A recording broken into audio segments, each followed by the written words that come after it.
legendary Macy Gray. I know we're going to talk about new music in a second, but I got to go back in the past a little bit because you posted something about your single, I Try, 25 years ago, the breakout Grammy hit. Let me play the video you just posted. Let's play it. Can you believe it's been 25 years since I got these and I still look good?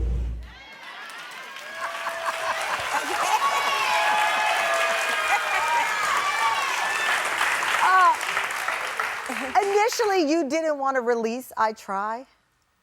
No, I thought it was too wordy, you know. I'm kind of count the words. There's a lot of, you know, like a WAP. Like that's come get over that, you know. But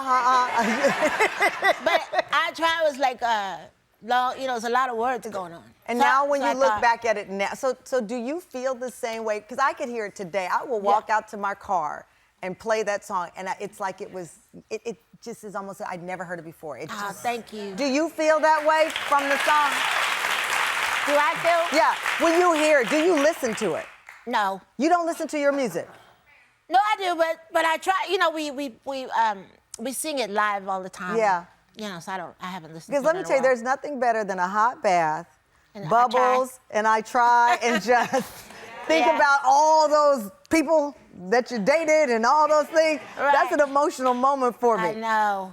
You are continuing to celebrate the milestone. You have a ritual before you go on stage. Dolly Parton told me her ritual was to pee and pray. Oh, I do that. I do that too. Before I come out those doors. TMI hour of the Tamron Hall show. Candid Conversation. What do you do? We usually like blast music, and we always blast the Blackout album. For some reason, that gets me going. That gets you going. That, and then Angie Stone, what's that song? I Wish I Didn't Miss You. Yeah. And then the guys play, they wear suit and ties sometimes, so we play suit and ties. Suit and ties, that's original. Yeah, and then, but yeah, the Britney Spears Blackout album, for some reason, I go crazy. You go crazy. I like that. That's you know what, it's so funny because it's always cool when you see your favorite singer is a fan of someone else, what gets you in the mood. What is this you credit Nicole Kidman for making you a better singer? What did Nicole Kidman inspire? Oh, so we did this Lee Daniels movie, Nicole Kidman, Paperboy. Yeah. And it was me, Nicole, and Matthew McConaughey, Zac Efron. Who has ever forgotten the name Matthew McConaughey? Other than that? Right? Oh, that guy, Matthew McConaughey. It was a while ago. What did she do that inspired you? So we're on the set, and she has her acting coach with her, and you know, this is Nicole Kidman. You know, she's, well, I don't know how many awards she's won, but everybody knows she's a huge actress. She's one of the best, right? Yeah. So she just reminded me that you can always keep getting better. Keep studying your craft. What do you do at this point to keep studying your craft? I'm taking opera lessons. What? Yeah. Yeah. I know. You're taking how often?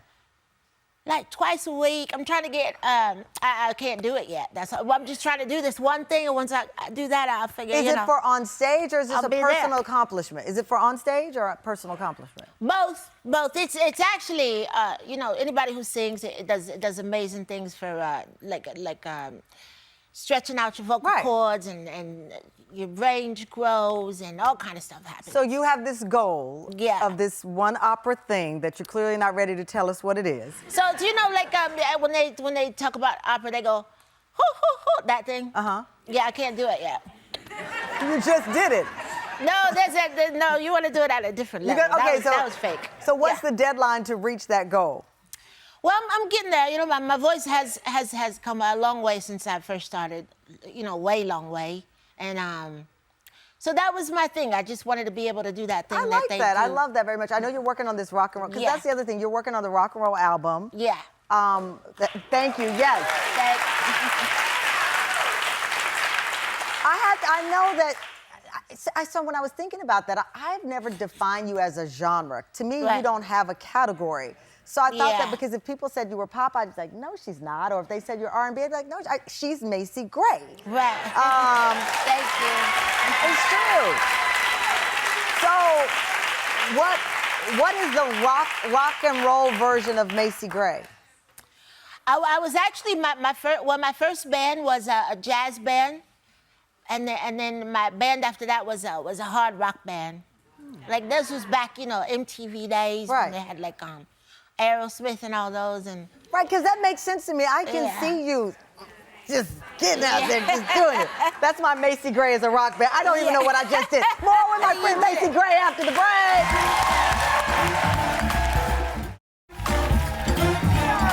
We are back with Grammy winner Macy Gray. So this summer, you worked on a song with somebody I like very much, Big Frida. Yes. Big Frida, the song I Am.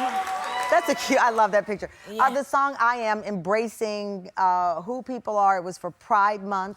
Why was it important for you to do that song? There's actually, there's a book called How to Win Friends and Influence People, Dale Carnegie. Yes, great book, great book. So he has this quote, and it says, I am exactly who I am supposed to be. So people put you down for stuff, but you can only be what you're supposed to be with all that has happened in your life and all that you've done. Like this is exactly where you would be, mathematically. Yeah. So I was really inspired by that quote because we beat ourselves up all the time. Absolutely. But I'm Well, when were you on the show? The first time you were on the show, there was a comment that was made, and then some people within the LGBTQ+ community were offended. You came on the show to clarify that and to speak your heart, and now here you are in this big moment of having this song that people who are within the LGBTQ+ community will hear, and they will feel validated and they will feel heard by this inspiring song.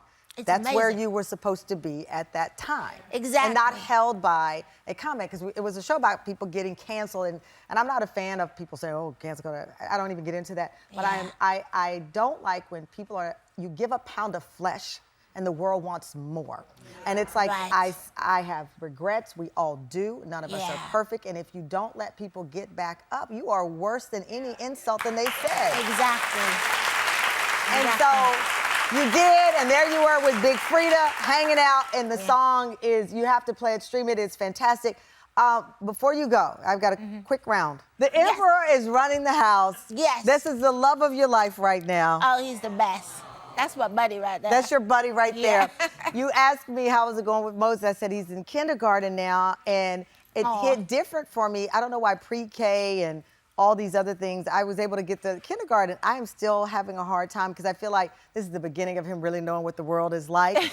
With the baby. Did you cry? Oh, I cried. I cried these fake lashes off. But what's the different feeling of your own child coming into the world versus seeing your child give birth to their child? It's wild watching your baby grow up because, the whole time, she's taking care of him. I'm still worried about her, So, it's until he'll boo-boo, and then I'll be like, it's time for you to be a parent. But other than that, I'm all over him anyway. She has to argue with me to get him back. So. She has to argue with me. Oh. Yeah, that's my dude. Yeah. Well, you're my girl. I love you. I'm happy about the new music, the rock and roll, the opera. The truth behind the headlines. Cam Fam, give it